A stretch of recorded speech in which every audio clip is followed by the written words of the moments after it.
Урматтуу мекендештер, бир туугандар, ассаламу алейкумдер. Чалкан медиа каналы сиздерге Кыргызстандагы көйгөйлүү, опурталдуу жана мыкты жаңылыктар менен бөлүшөбүз. Биздин каналга лайк басып, комментарий калтырып кетүүңүздөрдү өтүнөбүз. Чамдадык анда, чындык биз тарапта. Мына сага саясатчылар Кыргызстанды бир гана Садыр Жапаровдун президенттик башкаруусу сактап калат деп билдирүү кылышты. Чындыгында ошондойбу? Ташиевдин тажиктерге кайрылуусу катуу талкууга жем таштады. Президент Садыр Жапаров бүгүн Баткенге барып, армияны даярдыкты текшерип, кыргыз аскерлерине дух берип кыдырып жүрөт. Мурунку мэрмелис Мырзакматов Камчыбек Ташиевге таандык делген Ата Журт партиясы тууралуу курч маселени көтөрүп, Ташиевге кыр көргөздү. Өзбекстан, Казакстан Кыргызстанга кол сунуп жардам берип баштады. Мындайды эч ким күткөн эмес. Президент 200 миллион долларга инвестиция тартты. Каналга катталып ой пикирим менен бөлүш ардактуу көрөрман. Президенттик башкаруу жана Садырдын башкаруусу гана Кыргызстанды мамлекет катары сактап калат. Учурда конституциялык жаңыланууга, президенттик башкарууга үн кошосузбу? 10 январда өткөн референдумда эл президенттик башкаруу формасына добуш беришти. 2010 жылкы андан мурунку конституцияларда дайыма бийликтин ээси эл болгон. Эл өз бийлигин шайлоолордо жана референдумдарда ишке ашырары белгиленген. Эл ушул жолду тандагандан кийин элдин эркине баш ийиш керек. Парламенттик системаны киргизебиз деп баш мыйзам жазгандар парламенттик башкаруу формасын ишке ашыра алышкан жок.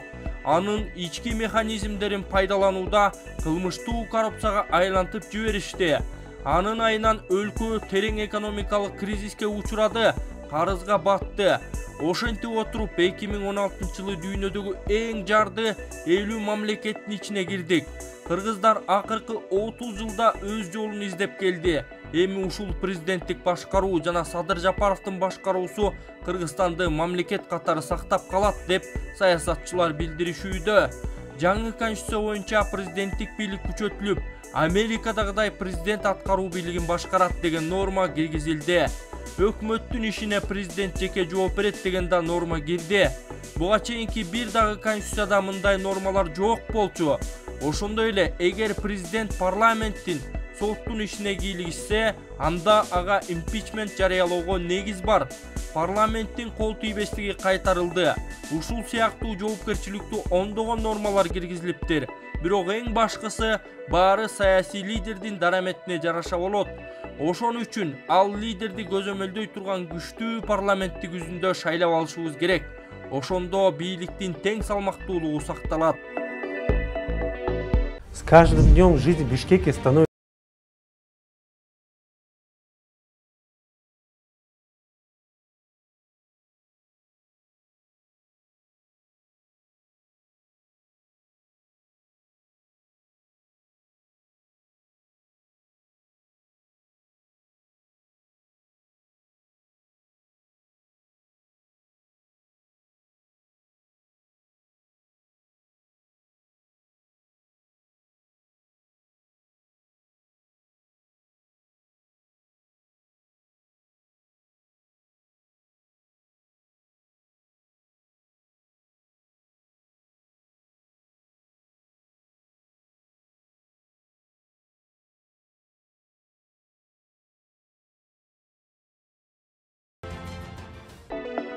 Ташиевке карата Зарифинин агрессивдүү жообу от тутантпайбы? Душанбе Кыргызстандын УКМК башчысынын билдирүүсү боюнча унчукпай отурса, республиканын тышкы иштер министрлигинин мурдагы башчысы өз оюн ачык айтып чыккан.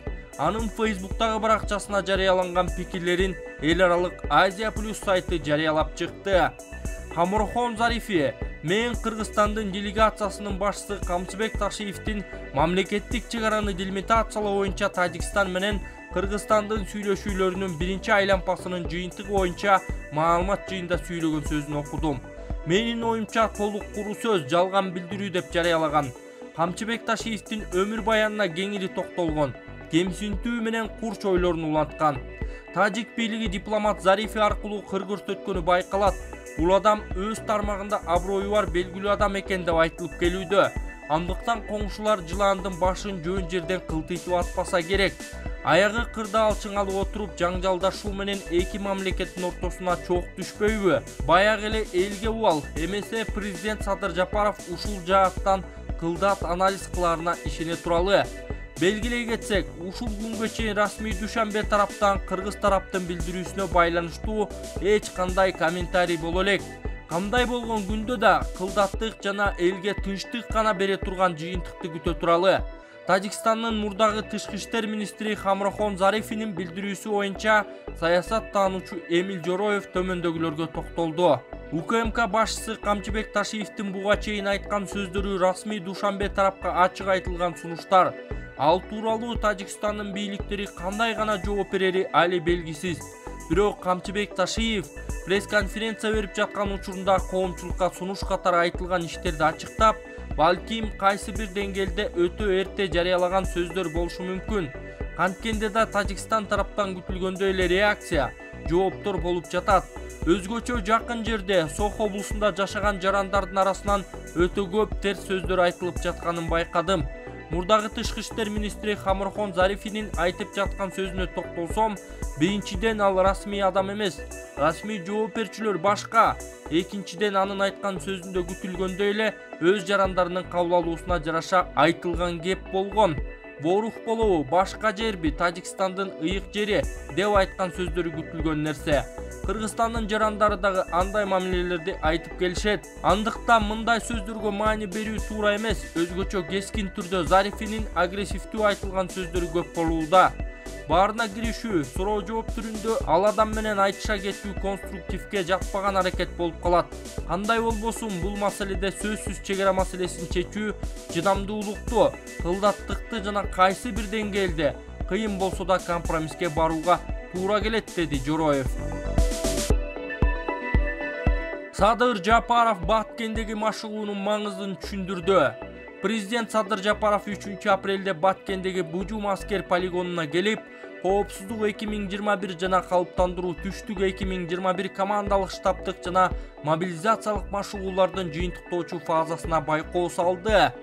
Президенттин сайтындагы маалыматка ылайык, Садыр Жапаров дүйнө жүзүндө конфликттик потенциал курчуп, эл аралык терроризмдин, экстремизмдин коркунучу күчөп, трансулуттук уюшкан кылмыштуулук менен радикализмдин идеялары жайылып жатканын белгилейт. Ал мындай шартта мамлекеттүүлүктү бекемдөө, коопсуздукка коркунуч туудурган көрүнүштөргө жооп кайтаруу маанилүү экендигин кошумчалады. Ушундан улам өлкө аймагында жана чек-араларда конфликттик потенциалды төмөндөтүү боюнча кадамдарды ишке ашыруу абзелдигин белгиледи. Садыр Жапаров бул машыгуулар Кыргызстанга эмес, Борбор Азия аймагынын коопсуздугун бекемдөө ишине кошулган салым кошот деп эсептейт. Коргоо министрлиги Баткен, Ош жана Жалал-Абадта боло турган машыгуулардын максаты аймактык бийликтердин аскердик жана өзгөчө абал шарттарында милдеттенмелерди аткарышына даярдоо экенин билдирген. Ага 2000ге жакын адам катышып, 100дөй автомобиль, брондолгон жана атайын техника, 20га чейинки артиллериялык система, 10дөй авиациялык техника тартылууда. Ушуну менен Садыр Жапаров кыргыз жоокерлерине дух берип, өлкөнүн карегиндей сактоону сунуш кылган. Улуттар биримдиги саясий партиясынын жетекчиси Мелис Мырзахматов 3 апрелде Ош шаарынын Борбордук аянтында эл менен жолугушкан учурда алдыдагы жергиликтүү кеңештерге шайлоолордо негизги атаандашы болгон Ата журт Кыргызстан партиясын административдик ресурс колдонуп жатат деп сындап чыкты. Ата журт Кыргызстан партиясы өткөн жылдагы октябрь окуясын эсинен чыгарды. Ошол учурда Борбордук аянтка чогулган эл мэр менен өкмөт өкүлүн кууп чыкпады эле. Аны 5 күндө унутушту. Ар кайсы жерде биз бийликтин партиясыбыз деп үгүт кылып жүрүшөт. Шайлоодо биримдик менен Мекеним Кыргызстан саясий партиясында жүргөндөр эми Ата журт Кыргызстан партиясына кирип, өздөрүн бийликтин партиясы деп атап жатышат, деген Мырзахматов. Ата журт Кыргызстан партиясы бул билдирүүгө комментарий бере элек. Аталган партия шайлоого алгач ирет катышып жатат. Ал өлкө боюнча эң көп 21 шаарда талапкерлерин көрсөткөн жалгыз партия. 31 мартта Оштогу 9 партиянын 5-өө шайлоо өнөктүгүндө бул партия административдик ресурс колдонуп, добуштарды сатып алып жатканын айтып президентке кайрылышкан. Ата журт Кыргызстан мындай дооматтарды далилсиздеп четке каккан. УКМК төрагасы Камчыбек Ташиев бул партия ага таандык экени тууралуу маалыматтарды төгүндөгөн. Кыргызстанда жергиликтүү кеңештерге шайлоо жана баш мыйзамды өзгөртүү боюнча референдум 11 апрелге белгиленген.